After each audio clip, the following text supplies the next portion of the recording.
Следующим нашим спикером будет представитель Waterfall Security Solutions. Это будет Андрей Гинтер. Он расскажет про топ-20 кибератак и как их использовать для улучшения IoT и облачной безопасности. Спикер наш будет англоязычным, поэтому у меня просьба будет, если есть возможность задавать вопросы на английском, вы можете писать их в блок «Вопросы и ответы» на английском языке. Если же нет, мы будем их переводить. Ну, для удобства и оперативности, конечно, это было бы удобнее на английском, но смотрите уже, как у вас получается. Я передаю слово Андрею. Andrew, let's start. Oh, thank you for that introduction, and thank you to everyone for joining us today. Our topic today is the top 20 cyber attacks on industrial control systems. This presentation is based on a white paper that has the same name. The URL for the white paper is here, and I will have it on the last slide as well. So let's get started. If we want to understand risk, we need to understand how our enemies can attack us. We need to understand a wide range, a great many kinds of attack techniques. So the paper talks about 20 attacks, 20 kinds of attacks across a wide range of techniques, a wide range of consequences, a wide range of attackers and how smart they are, how clever they are, how sophisticated they are. Now, I'm not just going to describe the attack. For every attack, what we do in the paper, what I do here, for every attack, we ask the question, do our defenses defeat the attack reliably? And by reliably, I mean, do we defeat the attack pretty much all of the time, 100.0% of the time, no exceptions? This is a high standard. So, for example, most antivirus systems do not defeat viruses, do not defeat common malware reliably. This is because all malware starts infecting machines before the antivirus companies discover the malware. The malware is out there infecting machines before the antivirus companies produce a new signature for the virus. If the new virus hits us before the companies have a signature, well, the attack succeeds, even though we have the antivirus system installed. So again, antivirus does not defeat malware reliably. So that is the question I will ask for each of the attacks. I will not have time to go through all 20 attacks, but I will cover some of the most interesting ones. All of them are available in the white paper. To use these attacks, though, when we ask the question, does our security, defeat the attack reliably? To answer that question, we need a target. So in this presentation, our example target is a water treatment plant. We assume that the plant is protected using standard security advice from about 2012. Here's a diagram. You can see some of the security in place. There are firewalls between the networks. We use encryption wherever the software lets us use encryption. We have antivirus systems installed on all of the Windows boxes, on all of the Linux boxes. We have a testbed where we can test our security updates before we put the updates on our production control system, and so on. So this is the target. Let's see how this design holds up, how it stands up to some of the top 20 attacks.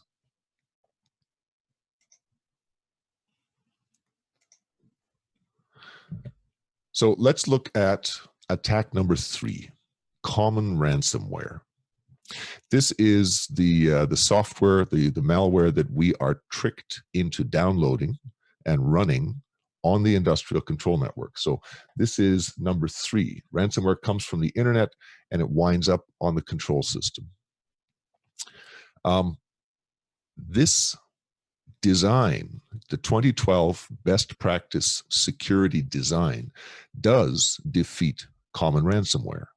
This is because the IIoT firewall, here, the orange firewall, that firewall in best practice advice forbids random connections to the internet.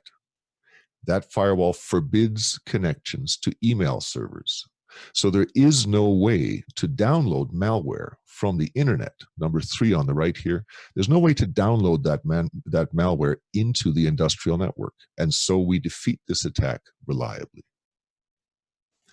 Let's look at a more interesting attack. Number 10. Number 10 is nasty. What we have is a compromised, a nasty cell phone app. An innocent person, me, I have downloaded this app to my cell phone, and I am carrying my cell phone into the water treatment plant. Our attacker is operating the malware in my cell phone remotely. It operates the attacker operates that malware across the internet through the cell phone's data connection. So I carry the cell phone into the site, and the attacker uses the phone to find Wi-Fi connections all over the site. The attacker uses phishing. So now the attacker has the names of the Wi-Fi connection and the locations. The attacker can use phishing attacks to steal the passwords for those networks. Now the attacker can reach through our cell phone into the control system and sabotage operations. Now, we do have, 2012 best practice advice does say have an intrusion detection system. Well, our intrusion detection system might catch this attack. It might not. If the system catches the attack, we might be able to respond before the attacker has done damage, or we might be too slow. So all of these mights mean this attack is not reliably, not 100% defeated by our defenses. Number 12 is a pivoting attack through the industrial Internet of Things. Well, there is no Internet of Things at this site in the 2012 design, so I will come back to this topic in a minute. Number 16, attack number 16, we have a vendor out here on the internet, and the vendor designs their control system product with a back door. Oh, one moment. I think someone is asking a question, but I'm not sure. Q&A? No. Okay. So the vendor designs the product with a back door. When the control system products reach through the firewalls out to the internet to check for updates, the products also ask for instructions. If the vendor wants to, they can open a remote support connection right into the control network. This is not an attack. This is a support feature. But our attackers find the feature by looking at the software. They break into the vendor's website because it turns out the vendor's website is not very well protected. We may trust our vendors, but should we really trust their websites? The attackers break into the website and they use the back door to break into our control system. Nothing we have in our system defeats this reliably. This is not reliably defeated. One more. This is a very sophisticated attack. A nation state, the North Koreans, the Chinese, somebody have broken the mathematics of an encryption algorithm. They've broken the algorithm. This is what the Flame attack did a few years ago. The attackers reach into the internet and they change connections. When our software goes looking for software updates, the attackers use their encryption to pretend to be the vendor's website. They send us a fake software update. All of the encryption looks good. All of the signatures on the software update look good. The fake update makes our systems do the wrong thing. Contaminated water is pumped into the drinking water system. People get sick and die. This attack is not reliably defeated. So what do we do with this? Now we can draw a picture with all of our 20 results. We need to show our management how good or how bad our defenses are. We draw a line through the 20 attacks. The line is called the design basis threat. Design basis threat is an idea from physical security. It is the strongest attack that we defeat reliably. Everything below the line we defeat. Everything above the line we might defeat some of the time, but not reliably. So, for example, in the physical world, the design basis threat for a nuclear generator, the generator might be designed to survive being hit by a passenger jet full of fuel, but the generator is generally not designed to survive an attack by an atomic bomb. So, we draw the line to help our managers understand where we are. Managers generally understand attack scenarios, attack techniques, much better than they understand other ways to measure risk. So we can do the same thing to understand how changes to our design will affect security. So for example, how would our security change if we install the industrial internet? Let's say we install a couple of hundred industrial internet, they call them edge devices, over here on the left. These devices each connect a vendor to each of these devices connects to the internet, connects to the cloud.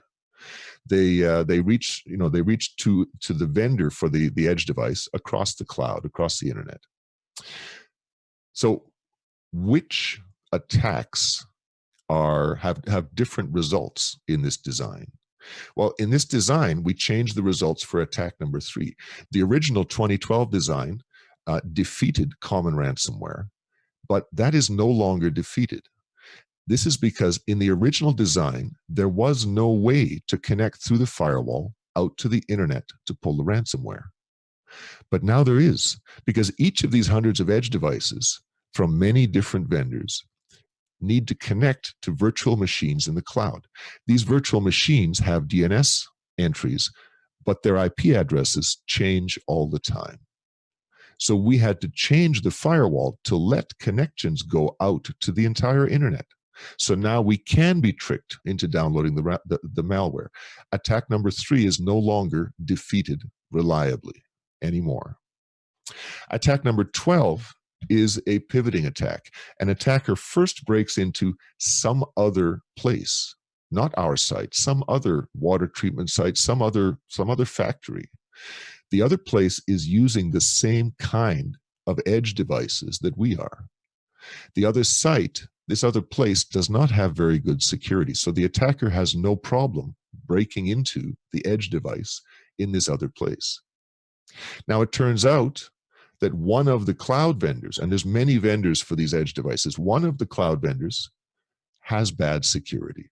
And so once the attackers have broken into this other site that has bad security, they can break into the cloud vendor who has bad security.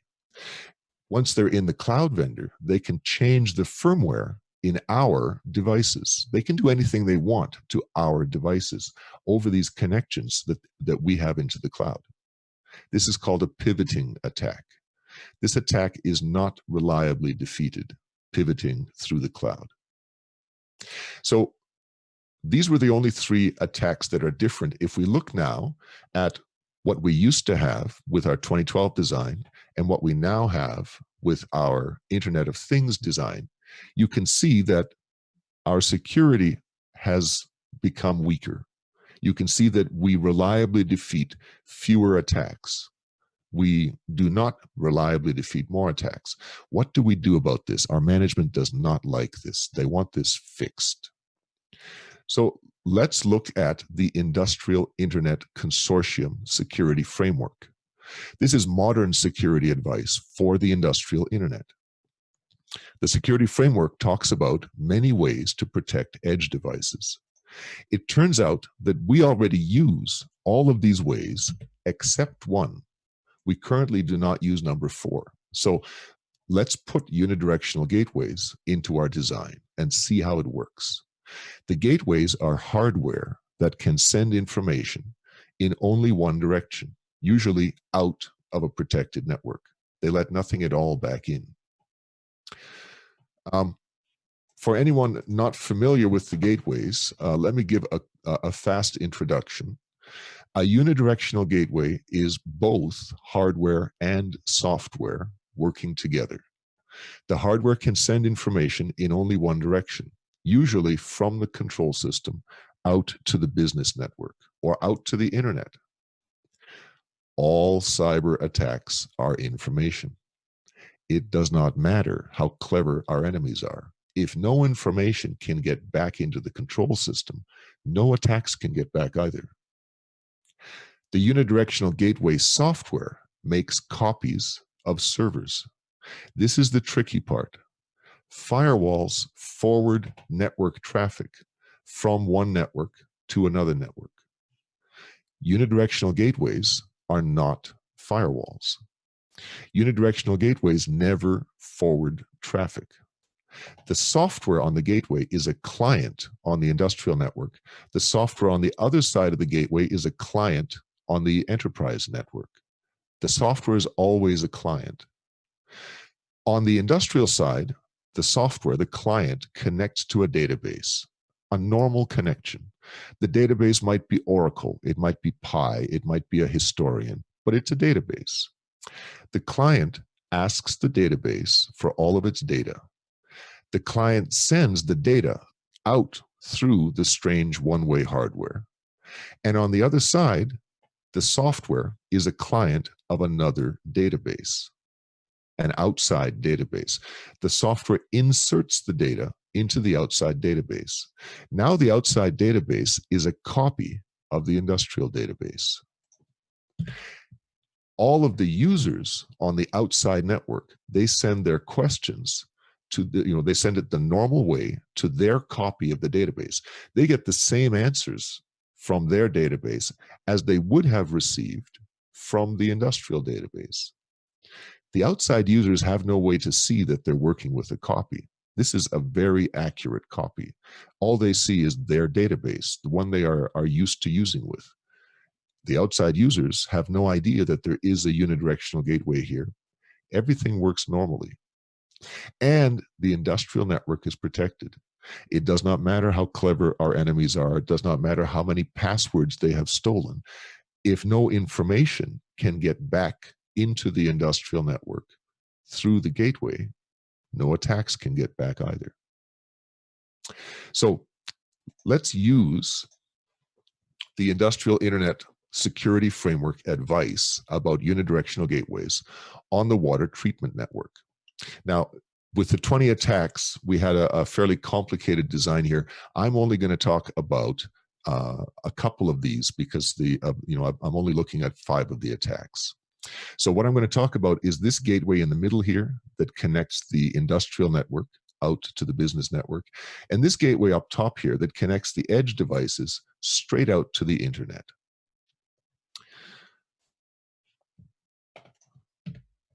So what does this change to the design do to the strength of our defenses?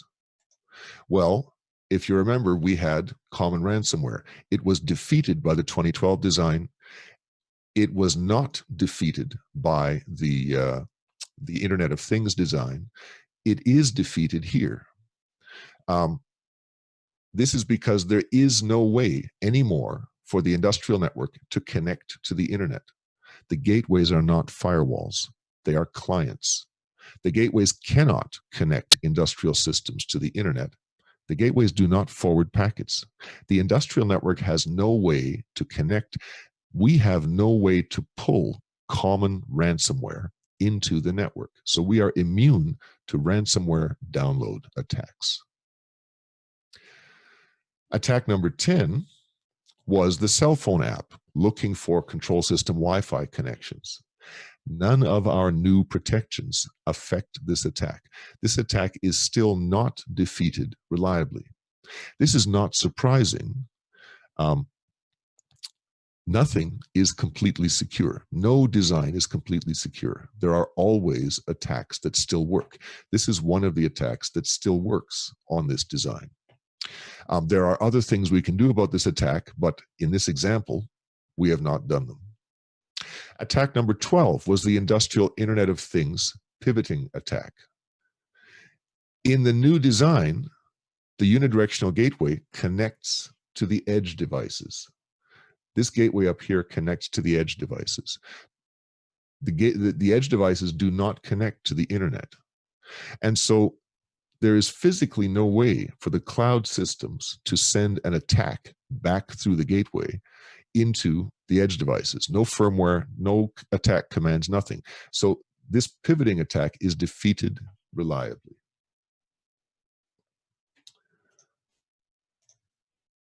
Oh. Ooh, 2 minutes. Look at that. Sorry, I had better finish up here.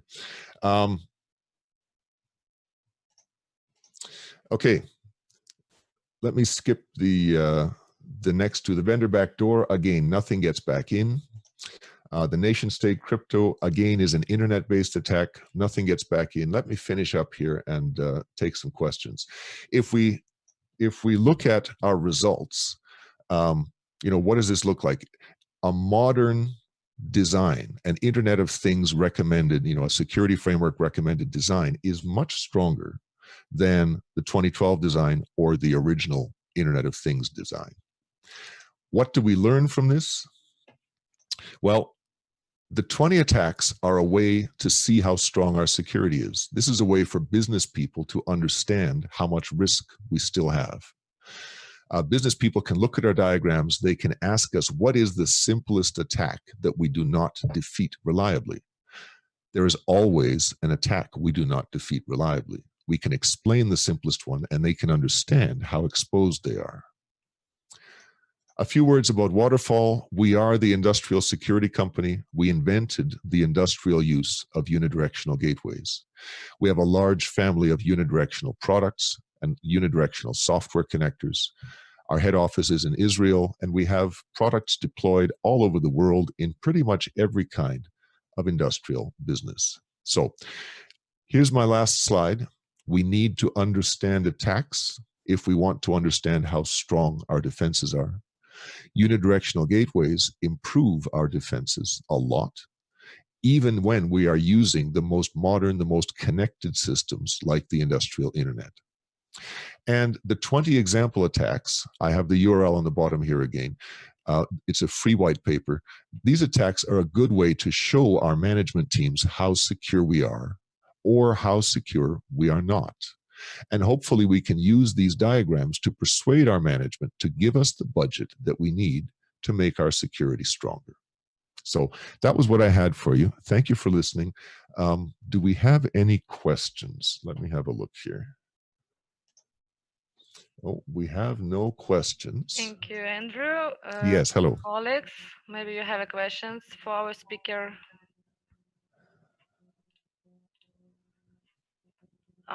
One question in the chat, maybe you see, Andrew. In the chat, 1 second. Let me look. Here we go. Okay.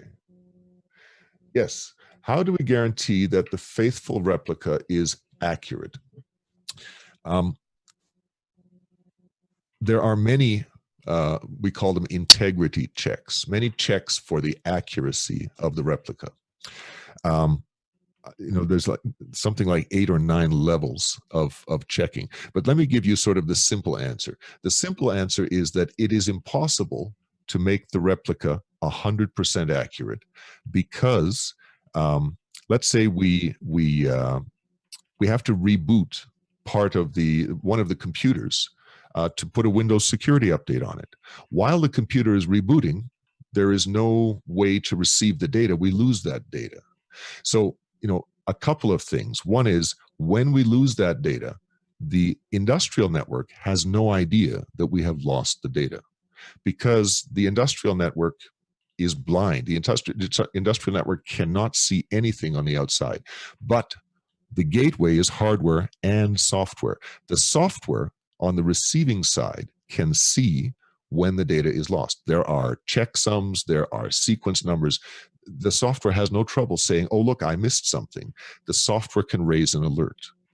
Customers tell us that in practice, the only time they see those alerts is when they reboot machines for security updates. When that happens, this is a scheduled activity. They have a schedule with the plant. They call the people at the plant and they say, press the button and resend the last 6 hours of data. And we fill in all of the gaps in the database. So the receiver can detect missing data. The sender can resend the data if someone presses the button. And in practice, people imagine that this is an unreliable mechanism, but the mechanism is so reliable. What customers tell us is that when they get this equipment into their labs, they discover that it just never loses data unless they reboot something. So that was a long answer. I hope that answered the question.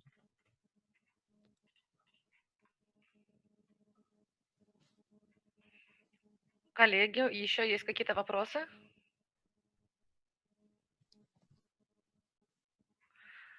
No more questions, I think.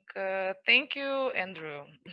Thank you again. Thank you, everyone. And if you do have questions, you see my email there. Feel free to send me an email and get in touch. Thank you. Okay, bye-bye. See you.